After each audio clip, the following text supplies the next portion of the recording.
Who told you that you were allowed to look like that?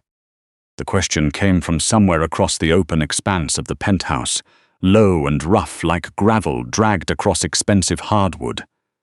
Veda Halloran stopped moving the moment she heard it. Rennick Thorne was standing at the floor-to-ceiling windows overlooking the Toronto harbour, a glass of scotch held loosely in one hand, his phone abandoned face down on the arm of the nearest chair. He wasn't supposed to be watching the elevator doors. He never watched anything he didn't mean to. But he was watching her. Veda had spent 4 years learning to be invisible inside Thorne Capital's glass-walled tower on Bay Street. She wore grey, always grey, the kind of neutral, structural grey that said competent without saying anything else. She pulled her dark hair up and back with the ruthless efficiency of someone who had decided long ago that a face people noticed was as a liability. She wore flat shoes. She kept her desk immaculate and her voice measured and her opinions surgical, offered only when asked, only when they mattered. She was Thorne Capital's head of financial forensics, and she was extraordinarily good at her job. And she had spent 4 years making sure that those 2 facts were the only things anyone noticed about her. Especially Rennick Thorne. Rennick was not a man who existed in the ordinary register of things. He was 38 years old and the undisputed head of a shipping and commodities empire that stretched from the port of Vancouver to the North Sea. And that was the version of him the financial press was allowed to print. The version Veda had assembled in her own private ledger, over 4 careful years of watching, of noticing, of deliberately not reacting, was considerably more complex. He had the kind of quiet authority that moved rooms before he entered them, that made vice presidents go very still when he appeared in a doorway, that made political aides answer weekend calls on the first ring. He was not a man who raised his voice. He had never needed to. To Rennick, until 40 minutes ago, Veda had been a function. A precise, reliable function that he trusted with his financial architecture the way a surgeon trusts a scalpel. He had never, in 4 years, looked at her the way he was looking at her now. The dress was the problem, or the solution depending on how the night ended. It hadn't been her plan. The Harbourfront Benefit Gala was a mandatory annual performance for anyone with a Bay Street address. A black-tie charity auction where the city's sharpest financial minds and most ruthless private operators gathered under the same chandelier and called it philanthropy. Rennick attended every year with Claudine Sapphire, a Montreal art dealer with a Cartier account and a talent for charming the people Rennick couldn't be bothered to charm. 3 hours before the event, Claudine had called from Pearson. Her father was ill. She was going home. Rennick had walked out of his office at 4 in the afternoon, looked at Veda across her immaculate desk, and said 4 words. "You're coming with me." He hadn't asked. He never asked. She hadn't argued. Arguing with Rennick Thorne was a structural error, the kind that compounded. "Buy something. Use the company card. I'll be at the Fairmont by 8. The boutique on Bloor Street had been a cascade of disasters. Backless things, sheer things, dresses engineered for women who wanted to be memorable for reasons that had nothing to do with balance sheets. Veda had nearly walked out with something safe and forgettable, and then she had seen it half hidden on the far rack, almost apologetic in its severity. A floor-length gown in deep midnight sapphire, heavy silk crepe that caught the light like still water, long sleeves, a high neckline, a single open seam that traced the spine from shoulder to waist, restrained, architectural, precise. Nothing she would have chosen for herself in any other version of her life, which was exactly why she chose it. She had not expected it to do what it did. The fabric moved with her the way her grey suits never had, settling against every curve she had spent 4 years suppressing beneath structured wool. The stylist at the boutique had pulled her hair down over her objections, leaving it in long, loose waves that fell past her shoulders. In the mirror, Veda had looked at a woman she didn't entirely recognize, and something in her chest had pulled tight with something she hadn't had time to name. She had arrived at the penthouse suite of the Fairmont at 8 o'clock precisely, because she was always precisely on time, and the elevator doors had opened on a man who had visibly stopped thinking. Now Rennick set his scotch down with careful deliberation and crossed the room toward her. He moved the way he always moved, unhurried, with an economy of motion that felt more like inevitability than intention. Veda resisted the impulse to step backward. She had nowhere to go. The elevator doors had closed behind her. He stopped close enough that she could smell cedarwood and cold air and the particular stillness that clung to him like a second skin. "Who told you that you were allowed to look like that?" he said again, quieter this time, his dark eyes moving over the sapphire dress with an expression she had never seen on him before and had no accurate word for. "You told me to buy something appropriate," Veda said. Her voice was steadier than she had any right to. "Is it not?" "No." His jaw tightened. "It is not appropriate, because appropriate implies this is something I could be indifferent to." He looked up and met her eyes, and the thing she saw in his gaze was not indifference. It was its precise opposite. "4 years," he said. "You have been sitting outside my office for 4 years in those grey suits, and all this time—" "It's a dress, Mr. Thorne," she said quietly. "It is a significant problem," he said, "because we have a room full of people tonight who would like nothing better than to find a vulnerability in my operation, and right now you look like one." He stepped back. The familiar coolness slipped back over his features like a visor dropping into place. Professional, sealed, but his eyes didn't follow. His eyes stayed heated. "Stay within arm's reach. Don't answer questions you haven't been asked. And do not leave my side. Understood?" "Yes." "Good." He retrieved his jacket from the back of a chair and shrugged into it with the controlled efficiency of a man closing a file. "Let's go." The Royal Ontario Museum's Crystal Gallery was the venue, the angular addition that jutted from the building's historic facade like a geometric ambition, all glass and steel and startling angles. The harbourfront benefit gala had taken it over entirely. Rented chandeliers, champagne circulating on silver trays, the room full of people who wore their power in the set of their shoulders and the cut of their clothes. Veda knew the room. She had run background forensics on most of the key players as part of her regular intelligence cycle for Thorne Capital. The man by the north column, laughing too easily, was a Crown attorney who had recently declined to pursue a money laundering investigation involving a real estate developer. A developer whose legal counsel was currently accepting a glass of champagne 3 meters away. The woman in the red Valentino near the auction podium chaired a provincial regulatory board that had approved a container terminal expansion benefiting Rennick's harbour operations by $32 million annually. None of these people were as clean as their tailoring suggested. Most of them knew it about each other and operated accordingly. What Veda hadn't anticipated was the weight of Rennick's hand. He had placed it at the small of her back the moment they stepped out of the car, and it had not moved. It was a deliberate placement, not casual, a hand that had authority in every room it had ever entered, and was extending that authority to include her. Every time a man's gaze snagged on the sapphire dress and lingered a beat too long, which happened more than she was accustomed to, Rennick shifted fractionally, a shoulder angle. A half-step his body, positioning itself between her and whatever line of sight had found her. "You're hovering," she said quietly, behind the rim of her champagne glass. "I'm managing a variable," he replied, not looking at her. "You've become visible. I didn't account for that." That's almost a compliment. It wasn't meant to be. But there was a tension at the corner of his mouth that she had been studying for 4 years and had learned to read. And it was not displeasure.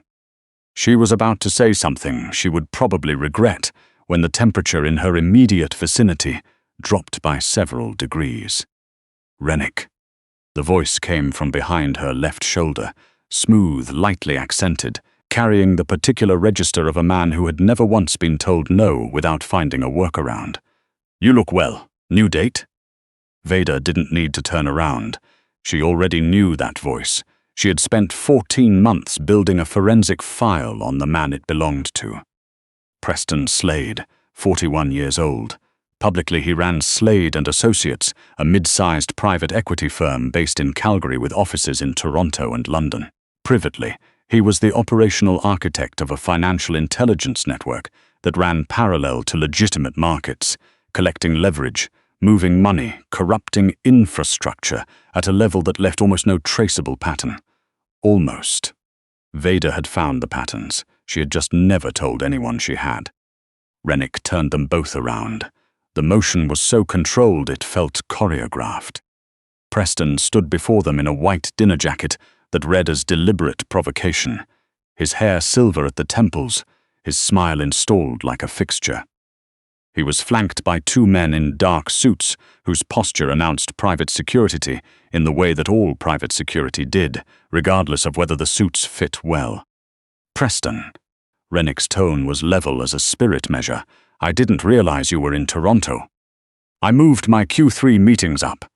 Preston's gaze slid sideways to Veda, and the smile recalibrated into something she liked considerably less, "though now I'm wondering if I should have come sooner." He extended a hand. Preston Slade. "She's not available for introductions," Rennick said. Preston tilted his head undeterred. "And who is she?" "My forensic director. She's not relevant to anything you want to discuss."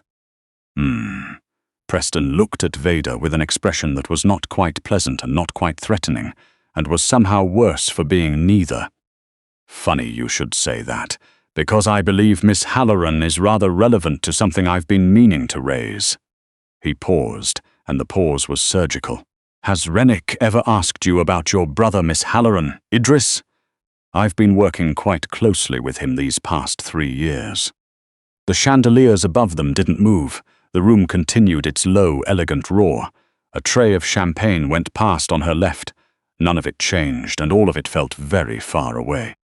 Rennick's hand had gone still at her back. She could feel the new quality of it, not casual. The stillness of a man whose calculation was running. "Why don't you ask her?" Preston continued, his voice dropping into something almost gentle, which was the most frightening version of it. "About Idris's arrangement with my organization. Ask her why she took a job inside Rennick's financial infrastructure 3 years ago. Ask her what Idris told her would happen to him if she didn't." The silence that followed swallowed everything around it. Rennick turned and looked at her, and the expression on his face was the one she had feared for 3 years. The controlled, hollow blankness behind his eyes that meant the calculation was running and hadn't reached a conclusion yet. "Is there something I should know?" he said quietly. "That you haven't told me?" "Yes." There was no point in deflecting. She had never been a person who deflected, but not here. He decided. The hand at her back became a firm pressure, steering her through the crowd with the unhurried authority of a man who had never been stopped by a room in his life. They were in the museum's private conservation library. Within 4 minutes, a narrow vaulted room off the east corridor that Rennick clearly already knew, which told her something she filed away. He closed the door. The sound of the gala dropped to a murmur. In the dim light, his face was an architectural thing, all sharp angles and controlled tension, his eyes very dark and giving away nothing except the fact that he was giving away nothing on purpose. "Tell me," he said. So she did. 3 years ago, Idris, her younger brother, 22 at the time, brilliant and reckless in exactly the way that brilliant and reckless combine to produce disasters, had run up a debt with Slade's network through a sequence of private investment decisions that were, charitably, catastrophically naive. Preston had not come to Idris to collect. He had come to Veda with a proposal. Take a position inside Thorn Capital's forensic division and route information on Rennick's asset structures and counterparty relationships back to Slade's analysts. In exchange, Idris's debt would be forgiven, and his involvement in Slade's network would disappear from the record entirely. She had taken the job. She had never passed a single piece of useful information. For 3 years she had stalled. Fed Slade's network redacted ledgers, outdated routing data, analysis that was technically accurate and strategically worthless. She had bought time, and then more time, manipulating the flow of data with the same precision she applied to everything else, hiding what was real and surfacing what was harmless. She had done it because she had been terrified for Idris.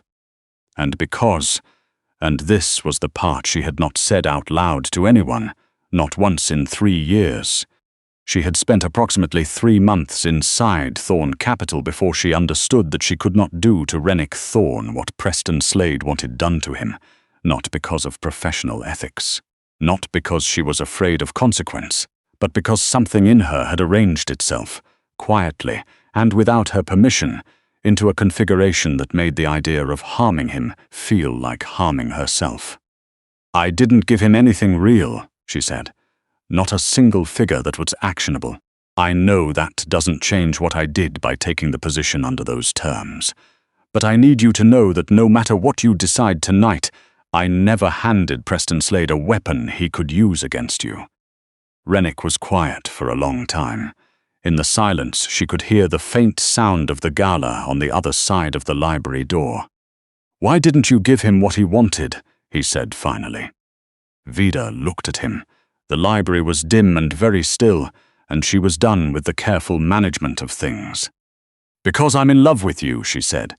"I have been for a very long time, and I understand if that changes your calculus in ways that are inconvenient.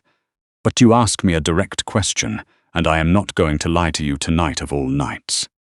Something moved across Rennick's face, not the controlled stillness, but something beneath it, something that broke the surface for just a moment before he crossed the space between them and kissed her. It was not a tentative kiss. It was not the kiss of a man who was uncertain about what he was doing. It was thorough and immediate, and it tasted of scotch and 4 years of a very specific kind of restraint. And Veda felt her careful architecture dissolve in a way that was both terrifying and, underneath the terror, exactly right. She gripped the front of his jacket to keep her footing, and he pulled her closer, one hand tangled in her hair, the other at the small of her back, with a certainty that had nothing to do with social management. When he pulled away, they were both breathing with more effort than the occasion should have required. His forehead rested against hers, his eyes still closed. "Preston is going to make a move tonight," he said. His voice was rougher at the edges than she had ever heard it. "He can't let this sit. He'll try to use your brother to force my hand." "I know. We're leaving." He straightened, pulled his phone from his inner jacket pocket, and began composing a message with the same focused efficiency he applied to everything. "Haverstock. Code 4 at the ROM. Bring the full detail and lock the east corridor. We exit through the service entrance in 6 minutes." He looked at her, and the professional mask was back, but something behind it was different now. Warmer, the way banked coals are warmer than their surroundings. "We're going to get Idris out of whatever Slade has him in," he said. "Tonight, I will not operate with that kind of exposure." "Rennick, I have been wanting a reason to dismantle Preston Slade's Toronto operations for 2 years, he said, not unkindly. "You have just given me one." Rennick's primary operations facility occupied a former industrial complex in the Port Lands, converted invisibly into one of the most sophisticated private intelligence operations in the country. The space was all clean surfaces and calibrated light, and the people moving through it had the particular posture of those who had spent time in uniformed service before transitioning to something that paid better and required fewer explanations. Veda sat at a secondary monitoring station beside Rennick, watching live feeds from a tactical extraction team that moved through the dark of a Scarborough industrial district, with a quiet proficiency that made her chest ache in a way she couldn't fully articulate. Rennick stood at the primary console with a headset over one ear, tracking the team's movements with the dispassionate focus of a man who had run operations like this many times before, and had learned to separate his attention from his outcome. Idris was being held, according to Rennick's intelligence, in a converted warehouse unit that Slade's network used for both storage and leverage, keeping the people who knew too much in places where knowing things didn't help them. That was what she had believed. The feeds told a different story. When the extraction team breached the south entrance of the target unit, they did not find Veda Halloran in a locked room. They found him at a desk, a very substantial desk with 2 monitors running live financial feeds and a whiteboard behind him covered in network diagrams that Veda recognized immediately as mapping Slade's counterparty relationships across 3 jurisdictions. He was wearing a jacket that cost more than her first 3 months of paychecks combined. When the team entered, he reached for something in his desk drawer and was stopped before he reached it. Veda watched the feed and felt something very cold settle into the base of her chest. "That's not," she started and stopped. "No," Rennick said quietly beside her. "It isn't." They brought Idris to the facility 40 minutes later. He was zip-tied and furious, and when he was walked onto the main floor under the escort of 2 of Rennick's people, the first thing he did was locate Veda with his eyes. She had come down from the monitoring level. She stood at the base of the stairs and looked at her brother, and the brother she looked at was not the desperate, panicking 22-year-old who had sat in her apartment 3 years ago with shaking hands and told her he was going to be killed if she didn't help him.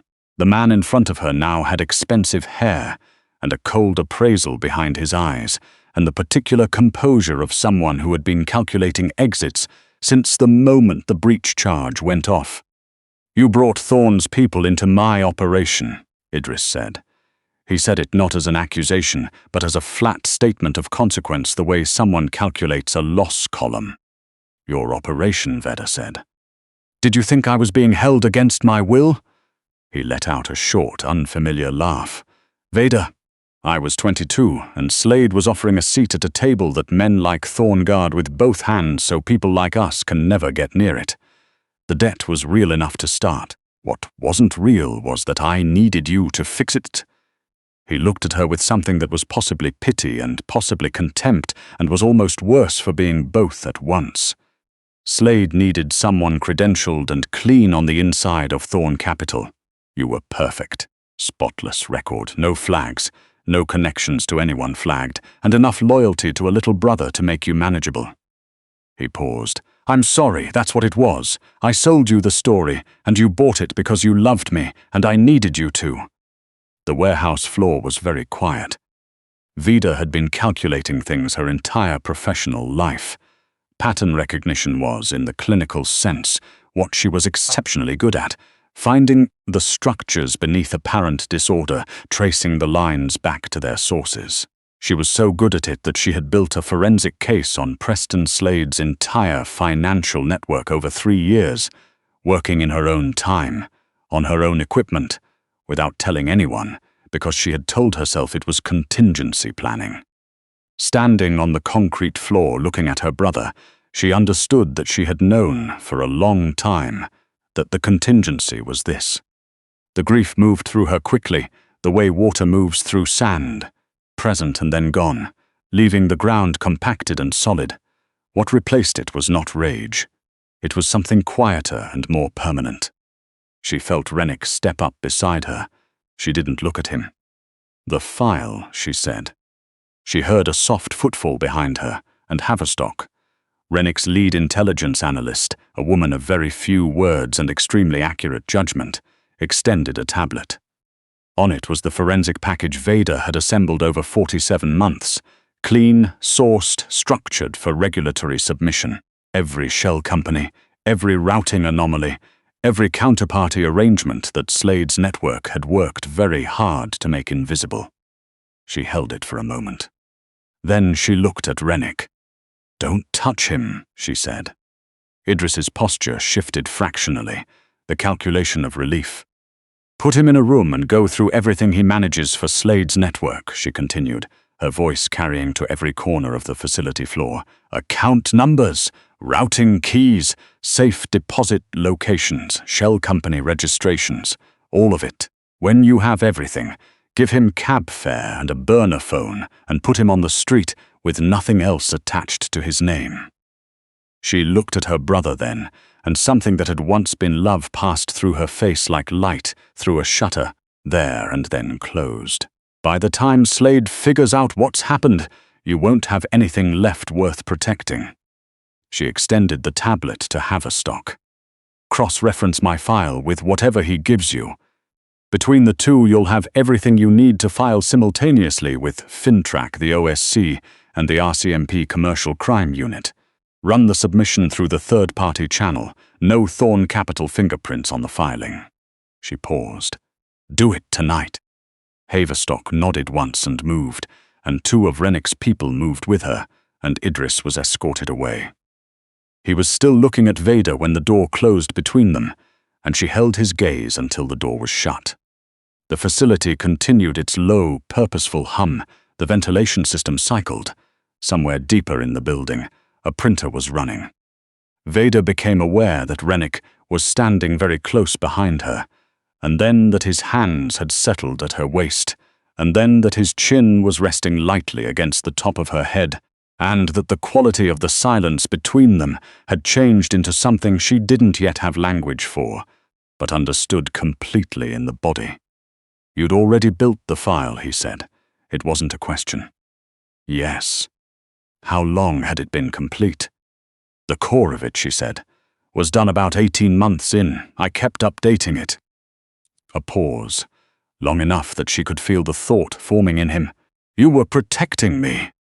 I was doing my job. Forensics is pattern recognition. I found a pattern. Veda. She closed her eyes. Yes, I was protecting you. His arms tightened at her waist.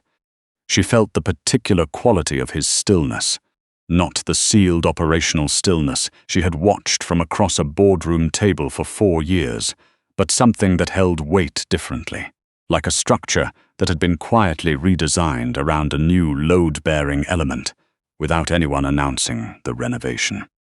The dress, he said, after a moment that stretched long enough to have its own climate, is still a problem. A sound escaped her that surprised her, something between a breath and a laugh. Is it? Yes. He turned her gently, his hands moving to frame her face, his thumbs at her cheekbones.